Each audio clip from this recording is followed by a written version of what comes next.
افطار سے ہی بات شروع کروں کیونکہ ابھی آپ افطار سے فارغ ہو کے آئیں چند ہی گھنٹے پہلے. افطار کے بہت سے مستحبات ہیں روایات میں، شریعت میں، مسائل میں. آغا کوئی امام خمینی صاحب کا فتویٰ افطار کے کچھ مستحبات ہیں. میں سے کچھ کی پابندی ہوتی ہے لیکن ایک مستحب ہے جس کی پابندی کم ہوتی ہے. مثلا افطار کے مستحبات یہ کہ اول وقت افطار کرو. اگرچہ ہمارے یہاں اگر ہم 2 گھنٹے کے بعد بھی روزہ کھولیں تو کھل جائے گا، لیکن ثواب یہ ہے کہ فوراً ٹائم آتے ہی روزہ کھول. یہ ایک مستحب. کھجور و نمک و گرم پانی اس سے افطار کیا جائے، یہ بھی ایک مستحب. اس کے علاوہ یہ بھی مستحب کہ پہلے نماز مغربین پڑھو پھر افطار کرو. یہ زیادہ اس کا ثواب بتایا گیا. یہاں تک کہ کراچی کی کچھ مسجدوں آدھے مسئلے کی پابندی ہوتی، مغرب کی نماز کے بعد اور عشاء سے پہلے افطار دے دیا جاتا. گناہ نہیں، حرام نہیں ہے، غلط نہیں، لیکن زیادہ ثواب اس میں ہے کہ پہلے دونوں نمازیں ہو جائیں اس کے بعد افطار. اچھا، جو پہلی چیز میں نے بتائی اس میں اور اس میں فرق نہیں. ابھی آپ کہیں گے کہ پہلی چیز تو آپ نے یہ بتائی کہ فوراً افطار کرو، اب کہہ رہے ہیں نماز پڑھ کے کرو. فوراً سے مقصد ہے نماز کا وقت نکال کے. ہاں، 2 آدمیوں کے لیے یہ حکم نہیں ہے نماز کا، ان کے لیے بہتر ہے پہلے افطار کرو. پہلا وہ آدمی کہ جو آج اتنا زیادہ روزے میں بھوک پیاس محسوس کر رہا کہ نماز میں وہ جب زبان سے قل اللہ پڑھے گا تو اس کی آنکھیں بھی قل اللہ پڑھ رہی، یعنی مسلسل اس کی توجہ جو ہے نماز سے ہٹ کے کھانے پینے کی طرف رہے. اب اگر اتنی زیادہ بھوک و پیاس لگ رہی تو پھر تو بہتر ہے کہ پہلے پیٹ پوجا کرو، اس کے بعد اللہ کی پوجا کرو آ کے، اور اس کے بعد نمازیں پڑھو. اور دوسرا وہ کہ کوئی مومن اس کے لیے انتظار کر رہا ہے دسترخوان پہ. وہ مومن پہلے نماز نہیں پڑھ رہا، دسترخوان پہ بیٹھا تو ٹھیک، مومن کی خوشی اتنی اللہ کو پسند، کہا کہ ٹھیک ہے میری نماز بعد میں پڑھ لینا، پہلے جاؤ مومن کا دل خوش کر کے آ جاؤ. ان 2 کیٹیگریوں کے علاوہ، 2 آدمیوں کے علاوہ ہر آدمی کے لیے مستحب ہے پہلے نماز پڑھے پھر افطار کرے. اور افطار کے مستحبات میں کیا ہے کہ دعا پڑھنے کے بعد افطار کرے. اچھا، دعا بھی مستحب ہے، واجب نہیں.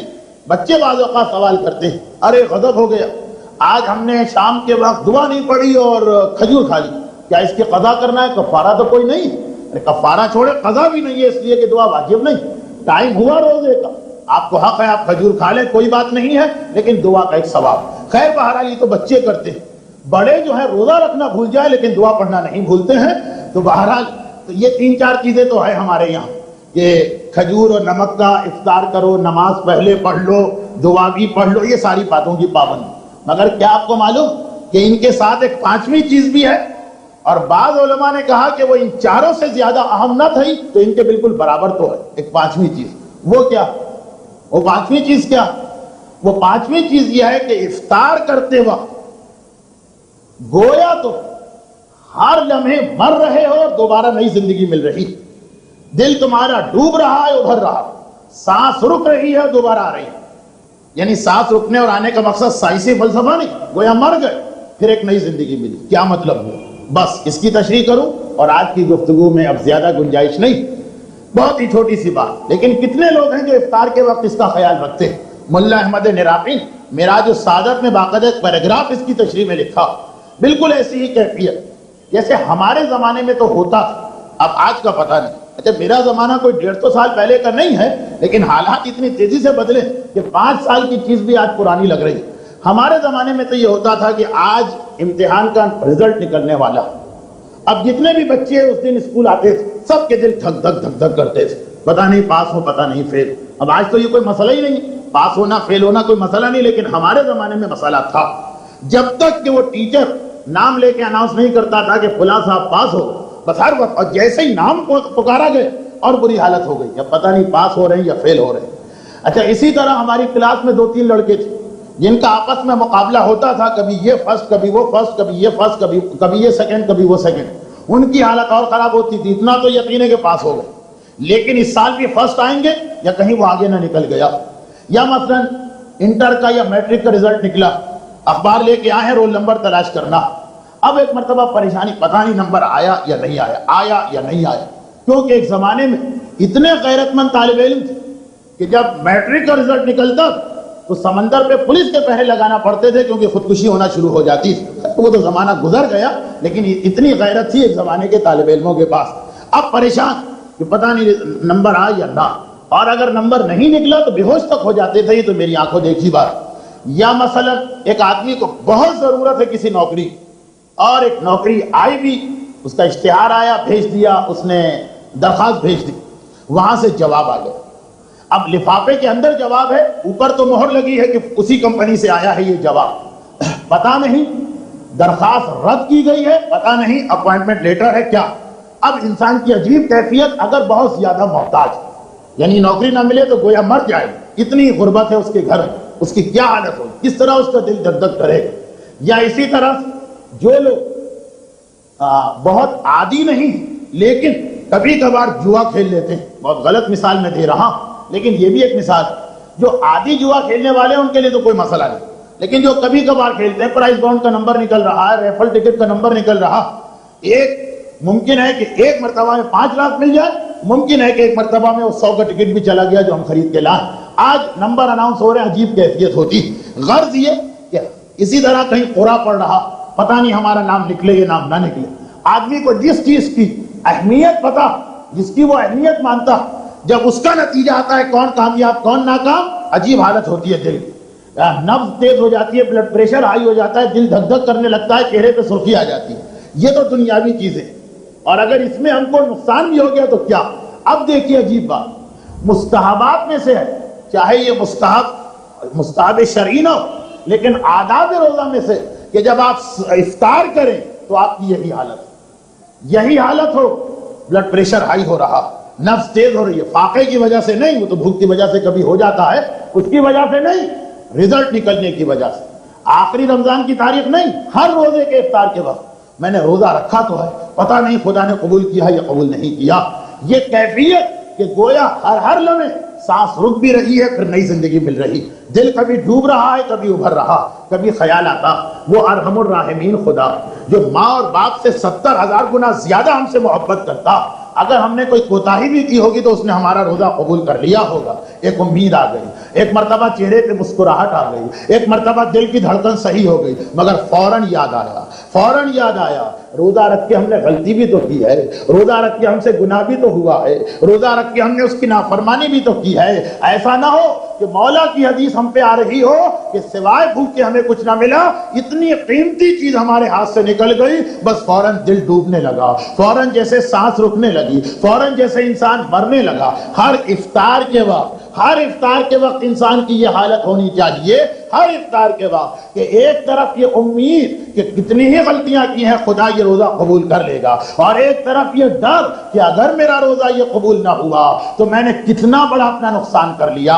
اگر وہ بانڈ کا نمبر نہ نکلا تو صرف 5 لاکھ کا نقصان ہے, صرف 5 لاکھ میں کہہ رہا ہوں. یہ اس لیے کہہ رہا ہوں, اس لیے نہیں کہ میرے پاس لاکھوں روپے ہیں, اس لیے میں نے تو زندگی میں شاید 5 لاکھ ایک وقت میں دیکھی بھی نہ ہوں, لیکن صرف اس لیے کہہ رہا ہوں کہ اگر آخرت کی نعمتوں کے سامنے اس 5 لاکھ کو رکھیں تو یہ تو صرف سے بھی گئے گزرے ہیں, یہ تو اس سے بھی کم ہے. یہ صرف اتنا نقصان ہے, ایک امتحان فیل ہو جانا یہ کوئی حیثیت نہیں رکھتا, لیکن اگر روزہ کسی کا ٹھکرا دیا جائے اتنا بڑا لاس ہے, اتنا بڑا نقصان ہے کہ معصوم یہ فرماتے ہیں کہ روزہ کھولتے وقت تمہاری حالت ہی عجیب ہونا چاہیے, تمہاری کیفیت ہی عجیب ہونا چاہیے. گھر والے دیکھ کے پریشان ہو جائیں اگر ان کے پاس یہ وقت ہو, کیونکہ ان کی بھی تو یہی حالت ہونی چاہیے, وہ بھی تو اسی کیفیت سے گزرنا چاہیے.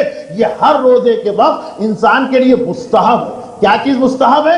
اس پہ توجہ دینا کہ روزہ تو رکھ لیا, قبول ہوا ہے یا قبول نہیں ہوا, ایسی محنت ہم نے کی ہے یا نہیں کی.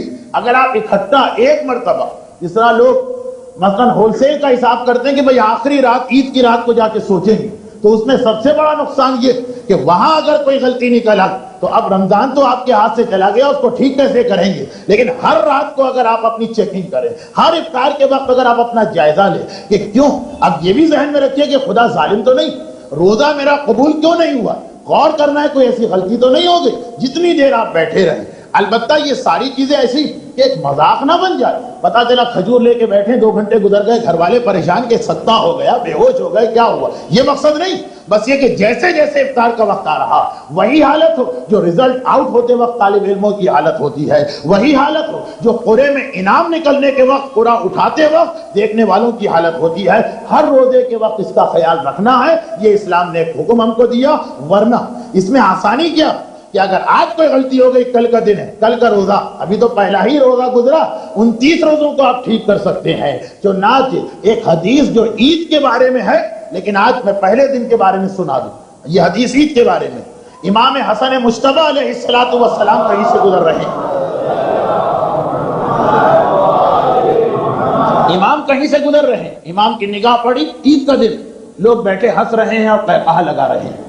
اچھا, اسلام میں ہنسنے اور قہقہہ لگانے پہ پابندی نہیں, لیکن اگر انسان کا اسٹائل ایسا کہ جیسے وہ عبادتوں کو بھی مذاق میں لے رہا, بہت لائٹلی, کوئی اہمیت ہی نہیں, تو فوراً معصوم ٹوکتے.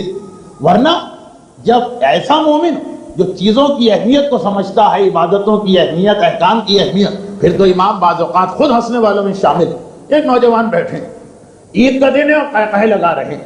معصوم نے کہا کہ تمہیں اتنا ہوش کہاں, کیسے تمہارے پاس رہا کہ تم قہقہہ لگا رہے ہیں؟